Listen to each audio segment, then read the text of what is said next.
Hello student, class 8 geography chapter 6 human resources. ये हमारा इस चैप्टर का दूसरा वीडियो है। इससे पहले पहले वीडियो में हमने ह्यूमन रिसोर्सेज के बारे में पढ़ा था, हमने डिस्ट्रीब्यूशन ऑफ पॉपुलेशन के बारे में पढ़ा था, हमने डेंसिटी ऑफ पॉपुलेशन के बारे में पढ़ा था। अभी हम factors affecting distribution of population, कौन कौन से फैक्टर हैं जो पॉपुलेशन के डिस्ट्रीब्यूशन को अफेक्ट करते हैं उसके बारे में पढ़ेंगे। तो चलिए स्टार्ट करते हैं। ज्योग्राफिकल फैक्टर्स, तो कुछ ज्योग्राफिकल फैक्टर्स होते हैं जो हमारी पॉपुलेशन के डिस्ट्रीब्यूशन को अफेक्ट करते हैं। तो सबसे पहले हम ज्योग्राफिकल फैक्टर लेते हैं टोपोग्राफी। टोपोग्राफी क्या बोलते हैं? किसी की एरिया का, वहाँ का ऊंचापन नीचापन या वहाँ पे जिस तरह से सरफेस एरिया है उसको हम टोपोग्राफी बोलते हैं। कहीं पे पहाड़ होते हैं, कहीं पे लैंड होता है, कहीं पे खाड़ियाँ होती हैं, तो उसको हम एरिया की टोपोग्राफी के नाम से जानते हैं।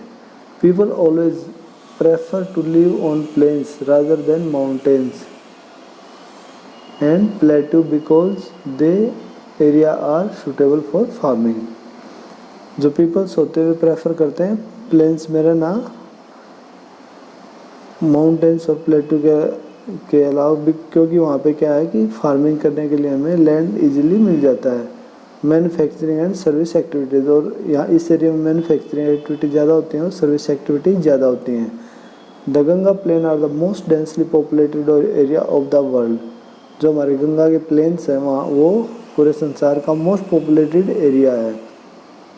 While mountains like Andes, Alps and Himalayas are sparsely populated, और उसी तरह हम देखेंगे एंडीज, एल्प्स और हिमालय पर्वत में बहुत कम आदमी रहते हैं, क्योंकि वहाँ पे क्या आने जाने की प्रॉब्लम होती है और वहाँ पे हमें इजीली नए फार्मिंग कर सकते हैं। बहुत सारी नेचुरल क्लेमिटीज़ भी आती रहती हैं, तो इसलिए टोपोग्राफी हमारे पॉपुलेशन डिस्ट्रीब्यूशन के फैक्टरों में काफ़ी इफ़ेक्टिव होती है। नेक्स्ट आता है हमारा क्लाइमेट। क्लाइमेट में क्या आएगा हमारा? People usually avoid extreme climate that are very hot और very cold like Sahara desert, polar region of Russia, Canada and Antarctica. जो मोस्टली जनसंख्या होती है वो एक्सट्रीम क्लाइमेट, यानी कि वहाँ जहाँ पे बहुत ज़्यादा गर्मी है, बहुत ज़्यादा ठंड हो, वहाँ पे रहना पसंद नहीं करती। जैसे कि सहारा डेजर्ट हुआ, पोलर रीजन ऑफ रसिया, रसिया का जो पोलर रीजन, वहाँ पे बहुत ठंड पड़ती है, हमेशा बर्फ़ जमी रहती है। कनाडा का एरिया हुआ और एंटार्क्टिका का एरिया हुआ, तो इस तरह से वहाँ पे बर्फ़ ही बर्फ़ रहेगी, तो कोई रहना पसंद नहीं करेगा। नेक्स्ट है हमारा soil. Fertile soil provide suitable land for agriculture. जो हमारी फर्टाइल सॉइल होती है, मिट्टी होती है, वो हमें एग्रीकल्चर लैंड प्रोवाइड करती है जिसमें हम खेती कर सकते हैं। Fertile plains such as Ganga and Brahmaputra in India, Hwang Ho, Changjiang in China and the Nile in Egypt are densely populated. तो जैसे इंडिया में हमारा गंगा और ब्रह्मपुत्र का मैदान है, ठीक है। चाइना में हमारे हैंग है और चैंगजियांग का मैदान है, नील है इजिप्ट में। तो ये एरिया क्या है? काफ़ी डेंसली पॉपुलेटेड है। यहाँ पे पॉपुलेशन ज़्यादा रहती है क्योंकि इजीली हमें फर्टाइल लैंड मिल जाता है और वहाँ हम एग्रीकल्चर कर सकते हैं। नेक्स्ट आता है हमारा water. People prefer to live in the area where fresh water is easily available.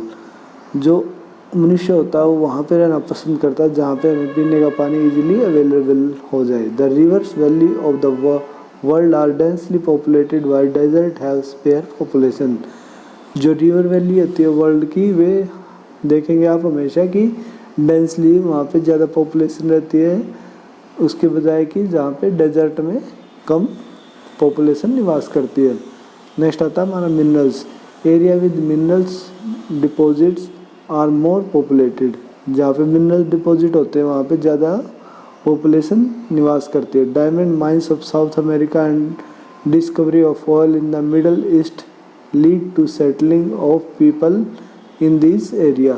जैसे जो डायमंड की माइंस है साउथ अफ्रीका में है और जो डिस्कवरी ऑयल की मिडल ईस्ट में, वो उनको क्या इनकरेज करती है, वहाँ पे ज़्यादा आदमी निवास करने के लिए इनकरेज करती है, क्योंकि वहाँ पे मिनरल्स हैं, वहाँ पे उनको ईजिली जॉब मिल सकती है और वे अपनी दिनचर्या ईजिली कमा सकते हैं। नेक्स्ट आता है हमारा social, cultural and economic factor. सबसे पहला क्या था हमारा? ज्योग्राफिकल फैक्टर्स थे। अभी हमारे social, cultural and economic factors आते हैं। इनमें से कौन कौन से फैक्टर हमारे जो पॉपुलेशन डेंसिटी को इफेक्ट करेंगे। देखिए उससे सोशल फैक्टर लेते हैं हम। Area of better housing, education and health facilities are more densely populated.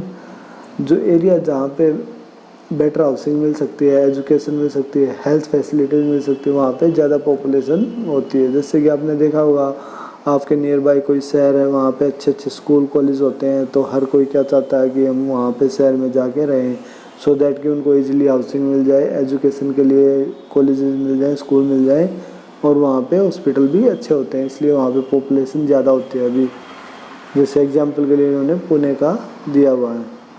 Next आता है हमारा कल्चरल। कल्चरल में क्या आएगा, प्लेसेस विद रिलीजन और कल्चरल सिग्निफिकेंसेस अट्रैक्ट पीपल। कुछ प्लेसेस ऐसे होते हैं जिसमें रिलीजियस और कल्चरल सिग्निफिकेंसेस काफ़ी ज़्यादा होते हैं, वहाँ पे भी ज़्यादा पीपल रहते हैं, मतलब आदमियों को वहाँ वो वे ज़्यादा अट्रैक्ट करते हैं। जैसे वाराणसी हुआ, जेरूसलम हुआ, वेटिकन सिटी हुआ, सम एग्जाम्पल। वाराणसी में क्या मंदिर वगैरह है, तो वहाँ पे ज़्यादा पब्लिक निवास करती है, सो दैट कि बोलते हैं ना कि ये भगवान का घर है, तो इस तरह से जेरूसलम भी ऐसे ही है और वेटिकन सिटी भी ऐसे ही है। नेक्स्ट आता है आपका इकोनॉमिक। इकोनॉमिक में क्या आएगा, industrial area provides employment opportunity. जहाँ पे इंडस्ट्रियल एरिया होता है वहाँ पे आपको एम्प्लॉयमेंट मिल जाती है इजीली, तो वहाँ पे भी लोग ज़्यादा रहना पसंद करते हैं। Large number of people are attracted to these areas. वहाँ पे बहुत सारे आदमियों को अट्रैक्ट करती हैं industries. Osaka in Japan and Mumbai in India are two densely populated area. इसी का एग्जाम्पल है ओसाका इन जापान और मुंबई इंडिया में, जो बहुत ही डेंसली पॉपुलेटेड एरिया होते हैं। तो इस तरह से हमें क्या है, सोशल और कल्चरल एक्टिविटीज़ में ये आए। अब देखो ये देखेंगे लाइफ एक्सपेक्टेंसी। लाइफ एक्सपेक्टेंसी क्या होती है, it is the number of years that an average person can expect to life. ये क्या होता है, एक एवरेज पर्सन कितने साल ज़िंदगी जीता है उसको हम लाइफ एक्सपेक्टेंसी बोलते हैं। नेक्स्ट आया हमारा population change. The population change refer to change in the number of people during a specific time। तो पॉपुलेशन चेंज है वो पीपल्स का, नंबर ऑफ पीपल्स का एक स्पेसिफिक टाइम में चेंज को ही हम पॉपुलेशन चेंज बोलते हैं। The world population has not been stable. जो संसार की पॉपुलेशन है वो कभी स्टेबल नहीं है, मतलब वो घटती बढ़ती रहती है। It was increased manifold as seen in the figure 6.3। वो एक फिगर है जिससे हमारे 6.3 में देख रहे हैं, उसकी तरह इंक्रीज हो रही है। आप बोलेंगे कि ऐसा क्यों है, why? This is actually due to change in the number of birth and death rate. तो जो हमारे बर्थ रेट और डेथ हमारा जो डेथ रेट होता है उसके नंबर्स में चेंज हो जाएगा, तो हमारी पॉपुलेशन बढ़ती और घटती है। For an extremely long period of human history, हमारी एक लॉन्ग पीरियड है ह्यूमन हिस्ट्री की, उसको देखेंगे हम, उससे हमें पता चलेगा। until the 1800 the world population grew stably but slowly। यहाँ तक क्या हुआ, हमारी जो पॉपुलेशन थी बढ़ी लेकिन स्टेडली बढ़ी, ज़्यादा एकदम से नहीं, मतलब स्लोली बढ़ी। Large number of babies were born. उस टाइम पे क्या है, बहुत सारे बच्चे जन्म लेते थे, but they died early too, वे जल्दी ही मर जाते थे। This was and there were no proper health facility, क्योंकि वहाँ पे उस टाइम पे प्रॉपर हेल्थ फैसिलिटीज़ नहीं होती थी। Sufficient food was not available for all the people. उस टाइम पे क्या होता था कि भाई सफिशिएंट फूड भी हमारे पास अवेलेबल नहीं था सभी के लिए। Farmers were not able to produce enough to meet the food requirement of all the people. जो हमारे फार्मर्स थे वे भी इतने कैपेबल नहीं थे कि उन सभी के लिए इतना खाना वे उनकी रिक्वायरमेंट के अकॉर्डिंग प्रोड्यूस कर सकें। As a result the total increase in population was very low, और इसकी वजह से हमारी पॉपुलेशन इंक्रीज कम हुआ। तो देखो क्या होता था कि भाई अगर हमारी डेथ रेट ज़्यादा रहेगी और बर्थ रेट भी ज़्यादा रहेगी, तो क्या हमारी जो पॉपुलेशन है वो इक्वल रहेगी, मतलब ज़्यादा डिफरेंस नहीं पड़ेगा। हमारे डेथ रेट को कम कर देंगे हम और बर्थ रेट को ज़्यादा कर देंगे, हमारी पॉपुलेशन इंक्रीज हो जाएगी। तो यही चीज़ उन्होंने बताया हुआ है। इन 1804 the world population reached 1 billion. 1804 में संसार की पॉपुलेशन 1 बिलियन पहुंच गई। 105 years later in 1959, तो 100-150 साल के बाद क्या हुआ कि world population reached 3 billion. This is often called population explosion. मतलब देखो इतने 1800 सालों में तो ओनली 1 बिलियन थी और वो 150 सालों में ही वो उसके 3 गुना हो गई। तो इसको हम क्या बोलेंगे, population explosion. In 1999, 40 years later, the population double two 6 million. और उसके 40 साल बाद क्या हुआ कि वो पॉपुलेशन फिर डबल होगी, 6 मिलियन होगी। The main reason for this growth was that with better food supply and machines, death were reducing while the number of births still remained fairly high। इसका कारण क्या था कि हमें अच्छे फूड सप्लाई होने लगी और अच्छी मशीन्स की वजह से हमारी जो डेथ रेट है वो तो रिड्यूस हो गई और जो हमारी बर्थ रेट थी वो अभी भी हाई ही थी। तो इसकी वजह से हमारी पॉपुलेशन ग्रोथ बहुत ज़्यादा हो गई। Births are usually measured using the birth rate. जो बर्थ को हम कैसे मेज़र करते हैं, बर्थ रेट से मेज़र करते हैं। The number of live birth पर 1000 पीपल, 1000 आदमियों के ऊपर कितने सारे बच्चे जन्म लेते हैं उसको हम वहाँ का बर्थ रेट बोलते हैं। Death are usually measured using the death rate. जो मृत्यु होती है उसको मृत्यु दर से मापते हैं। I the number of death पर 1000 पीपल, मतलब 1000 आदमियों के ऊपर कितने आदमी मरे हैं तो उनको हम डेथ रेट बोलते हैं। Migrations is the movement of people is an out of an area. जो माइग्रेशन होता है उसको हम किसी भी एरिया के पीपल्स को इन और आउट को माइग्रेशन बोलते हैं। Birth and death are the natural cause of population change. जो बर्थ और डेथ होते हैं वही हमारे पॉपुलेशन के नेचुरल कॉज होते हैं। पॉपुलेशन चेंज उन्हीं से हमारी घटती और बढ़ती है। The difference between the birth rate and the death rate of a country is called the natural growth rate. जो हमारी बर्थ रेट और डेथ रेट का जो डिफरेंस है वही हमारी कंट्री की नेचुरल ग्रोथ रेट पॉपुलेशन में कहलाती है। देखो यही चीज़ इन्होंने एक फिगर में दिखाया हुआ है कि भाई किस तरह से पहले 1 आदमी था, फिर 1.5 हुआ, फिर ऐसे 1.5 हो गए, फिर ये 2 हो गए, फिर एकदम से 5 हो गए, फिर 5 के इतने ज़्यादा हो गए, फिर इतने हो गए, फिर ये एकदम से पॉपुलेशन एक्सप्लोजन इस तरह से होता है इनका। ठीक है। The population increase in the world is mainly due to rapid increase in natural growth rate. जो पॉपुलेशन इंक्रीज है वर्ल्ड में वो किसके कारण हुई, जो नेचुरल ग्रोथ रेट थी उसके कारण एकदम से बढ़ी। अब देखो ये आपको दिखाया बैलेंस ऑफ पॉपुलेशन कैसे होता है।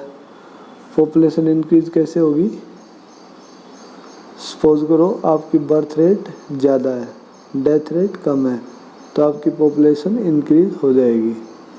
वहीं पे आपकी अगर बर्थ रेट भी उतनी है और डेथ रेट भी इतनी है तो पॉपुलेशन आपकी स्टडी ग्रोथ करेगी, ज़्यादा फर्क नहीं पड़ेगा। वहीं आपकी बर्थ रेट कम है और डेथ रेट ज़्यादा है तो आपकी पॉपुलेशन डिक्लाइन में जाएगी, मतलब कम होती चली जाएगी। तो इस तरह से हम अपनी पॉपुलेशन को कैलकुलेट करते हैं। नेक्स्ट आता है आपका माइग्रेशन। माइग्रेशन देखो, इमिग्रेशन होता है when person इंटर्स a new country. ठीक है।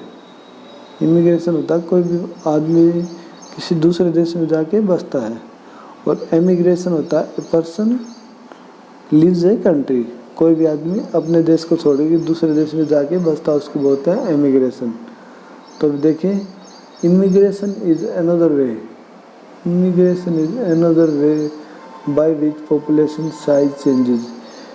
देखो माइग्रेशन क्या होता है, माइग्रेट मतलब यहाँ से कोई आदमी जाके दूसरे देश में बस जाता तो उसको माइग्रेशन बोलते हैं। तो वो भी एक पॉपुलेशन का एक वहाँ पे एक्सपोज को, यहाँ से आदमी जाके किसी दूसरे गांव में शहर में बसता तो यहाँ की जनसंख्या कम हो जाएगी और दूसरे जहाँ पे वो जाके बसेगा वहाँ पे बढ़ जाएगी। तो इसी तरह से कंट्री का होता है। पीपल में move with in a country और बिटवीन कंट्रीज। इसमें कोई आदमी कंट्री के अंदर भी हो सकता है, एक टाउन से दूसरे टाउन में, या एक कंट्री से दूसरे कंट्रीज में भी जा सकता है। Emigrants are people who leave a country. Emigrants कौन होते हैं? जो सपोज करो इंडिया का एमिग्रेंट कौन होता है? जो इंडिया को छोड़ के दूसरे यूएसए में फ्रांस में जाके रहेगा उसको हम एमिग्रेंट बोलते हैं। और immigrant are those who arrive in a country. और इमिग्रेंट कौन होते हैं? जो यूएसए इंडिया को छोड़ के सपोज करो यूएसए और कनाडा को छोड़ के इंडिया में आके रहेंगे तो उनको हम इमिग्रेंट बोलते हैं। Countries like the United state of America and Australia have gained A number of in migration. जो कंट्रीज हैं जैसे यूनाइटेड स्टेट ऑफ अमेरिका और ऑस्ट्रेलिया हैं उनमें बहुत ज़्यादा इन माइग्रेशन हुआ है। और इमिग्रेशन मतलब वहाँ पे बहुत सारे लोग आके रह रहे हैं दूसरे देशों के। Sudan is example of a country that has experienced a loss of population number due to out migration or emigration। और जो सूडान जैसे कुछ देश हैं जिनमें सबसे ज़्यादा आउट माइग्रेशन हुआ है, यानी कि सूडान के आदमी वहाँ से जाके कहीं दूसरे देश में जाके रहने लगे हैं। The general trend of international migration is from the less developed nations to the more developed nation in search of better employment opportunity। जो माइग्रेशन होता है इंटरनेशनल माइग्रेशन वो किस पे डिपेंड करता है? वो कम डेवलप कंट्रीज को में से जाते हैं और जो अच्छे डेवलप कंट्री हैं वहाँ पे रहते हैं, क्योंकि वहाँ पे क्या है उनको एम्प्लॉयमेंट अपॉर्चुनिटी अच्छी मिलती है, नौकरी अच्छी मिलेगी और वहाँ पे वे रहना स्टार्ट कर देंगे। Within countries, large number of people may move from the rural to urban area in search of employment। और अगर हम अपने ही देश में देखेंगे तो वहाँ पे ग्रामीण एरिया से शहरी एरिया में लोग ज़्यादा जाते हैं, क्योंकि वहाँ पे एम्प्लॉयमेंट आसानी से मिल जाती है, एजुकेशन आसानी से मिल जाती है और हेल्थ फैसिलिटीज़ इजीली अवेलेबल हो जाती हैं। तो ये हमारा दूसरा पार्ट था। पैटर्न्स ऑफ पॉपुलेशन चेंज हम अपने नेक्स्ट पार्ट में पढ़ेंगे।